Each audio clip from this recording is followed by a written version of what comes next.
Менің атым Айгүл, 32 жастамын. Күйеуім Ерлан мұнай компаниясында жұмыс істейді. Жұмысының ерекшелігіне байланысты айлап вахтада болады. Біздің үйіміз шағын қалашықтағы тыныш көшеде орналасқан. Көршілердің бәрі бір-бірін таниды. Қасымыздағы үйде Данияр тұрады. Ол ажырасқан, жалғыз тұратын, сабырлы мінезді адам.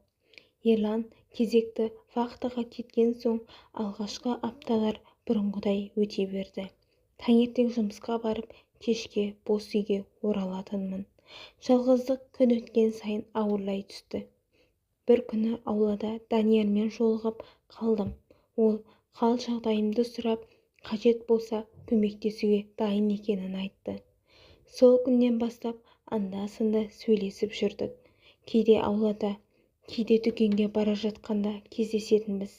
Оның қарапайым қамқорлығы, мені жылы сөздері маған ерекше әсер ете бастады. Бір күні кешке жарық сөніп қалды. Данияр қолындағы шамын алып келіп жағдайымды сұрады. Біз аз уақыт әңгімелестік. Ол өз өміріндегі қиындықтарды айтты. Мен де жалғыздықтың оңай емес екенін жасырмадым.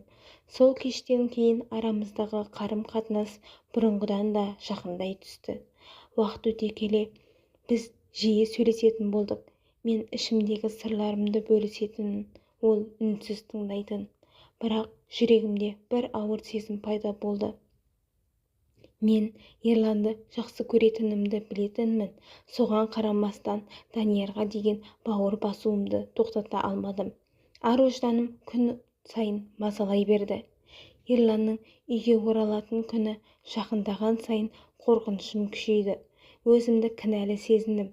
Бұл қарым-қатынастың ешкімге бақыт әкелмейтінін түсіндім. Бір күні Даниярға бәрін тоқтату керегін айттым. Біз бұлай жалғастыра алмаймыз дедім. Ол үнсіз ғана басын изеді. Кейде адам жалғыздықтан қателеседі, бірақ әр қателіктің өз бағасы болады, деді ол. Ерлан үйге оралды. Ол бұрынғыдай мені сағынып қарсы алды. Оның жүзіндегі қуанышты көрген сайын ішімдегі өкініш одан сайын күшейді. Мен оның сеніміне дақ түсіргенімді түсіндім.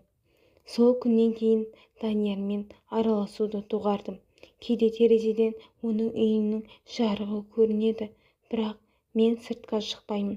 Өйткені бір ғана әлсіз сәттің адам өмірін түбегейлі өзгертіп жіберетінін кеш түсіндім. Қазір мен өткенімнен сабақ алуға тырысып жүрмін. Сенім жоғалса, оны қайта қалпына келтіру өте қиын. Кейбір қателіктерді ешқашан ұмыта алмайсың, бірақ олардан дұрыс қорытынды шығаруға болады.